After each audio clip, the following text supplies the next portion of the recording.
Welcome back to another top 10 list. This time we're discussing underrated Prince songs.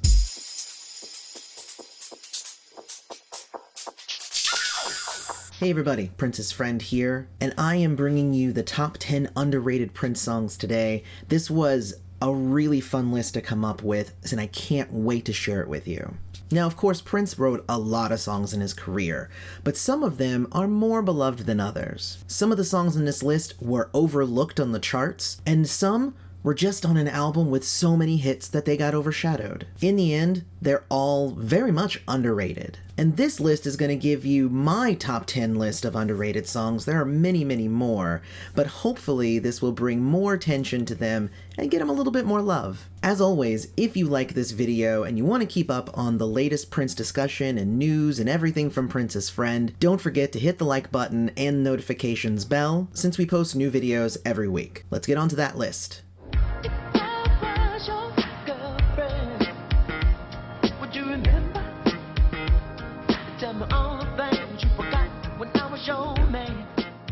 If I Was Your Girlfriend is an all-time favorite of the majority of Prince friends that I know.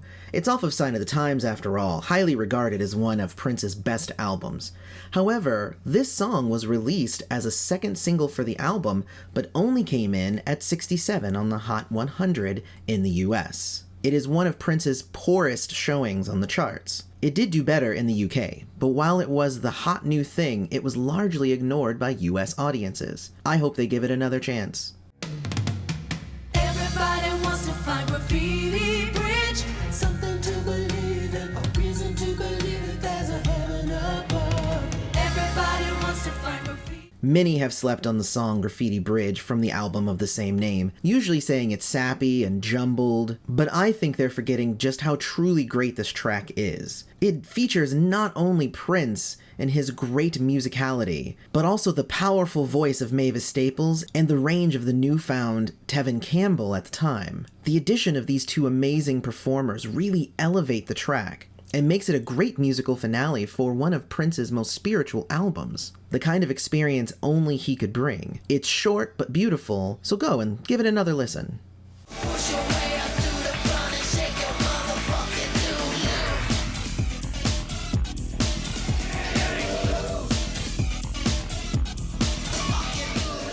The entirety of Prince's album Come is a masterpiece, but due to Prince's refusal to promote this album and the fact that he was publicly mocking his record label by writing slave on his face, much of the public missed out on hearing this album. When people finally realized what they missed, the focus goes to the bigger hits like Race, Come, or Space. But few bring up Loose, an amazing electronic dance track that should be added to any DJ's arsenal.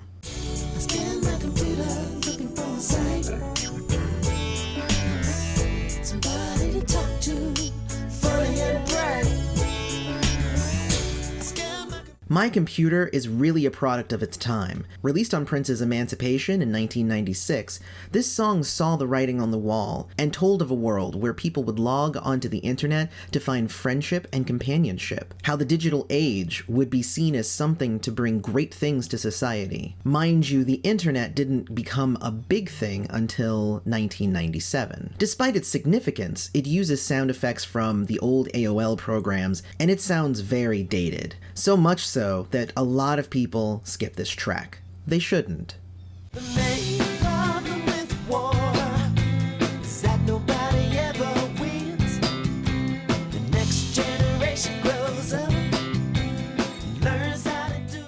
After an album of speaker-busting rock anthems and smooth songs to set the mood, Prince ended his album Planet Earth with a call out to humanity to seek peace. Compared to the others on the album, this song, Resolution, is a simple track, both musically and lyrically. However, it carries a large weight. Everyone needs to take another listen to the message Prince put forth here and show this song the respect that it deserves. Resolution is phenomenal. I just don't want you here. I just don't want you near me, baby. No. Here is one of Prince's many love-hate songs that he's written over his career. Here is often the last one anyone ever thinks about. The song is off of MPL Sound, a rare Prince release before the recent Sony deal. Here starts with Prince refusing love only to give in and accept it despite his earlier protests. It's a beautiful song, and Prince plays with his low tones and falsettos in an amazing way. You should put this song on the next mixtape you make for that special someone.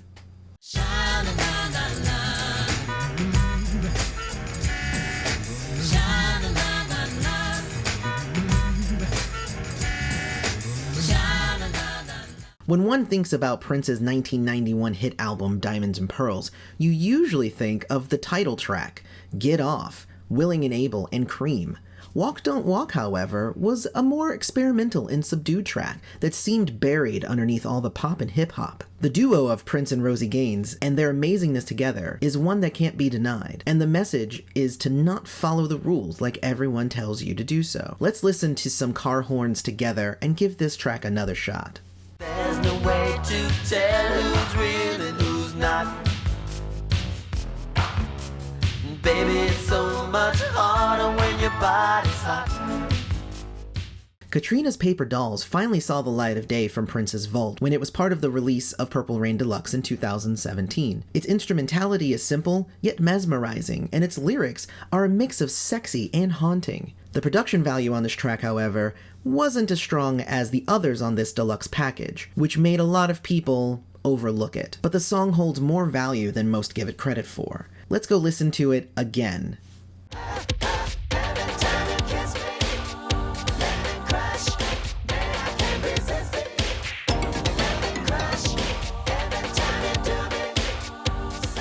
The Batman soundtrack is hitting its 30th anniversary, but sadly is regarded as a weak Prince performance by many. While tracks like Trust, Party Man, and Bat Dance remain in a positive light, usually elevated by their involvement directly in the movie, many of the other tracks are simply forgotten in time. Lemon Crush is one that needs to be remembered. Its bass line and beat are funky, and Prince delivers the lyrics with such an attitude that it should earn a place on your next playlist.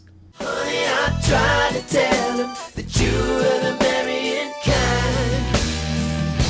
A faithful one-man woman, best he would ever find.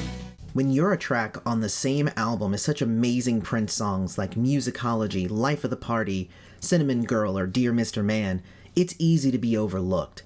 And that was the fate of The Marrying Kind, an amazing track full of humor, melody, and that original Prince swagger. But it lacked the huge commercial appeal of some of the more popular tracks on the album. The Marrying Kind gets the #1 spot because it's just that good of a song, while also being a song that not everybody even remembers. So what do you think of my top 10 list of Prince underrated songs? Are there some songs that you feel are more underrated? Let's talk about it down in the comments. As always, don't forget to check us out on Instagram and Twitter. I do post different stuff, different places, different pictures and links and whatnot. Also, check out the Patreon at patreon.com/princessfriend if you want to support the channel directly. Otherwise, I can't wait to continue this discussion. I love talking about Prince songs with all of you, and may you live to see the dawn.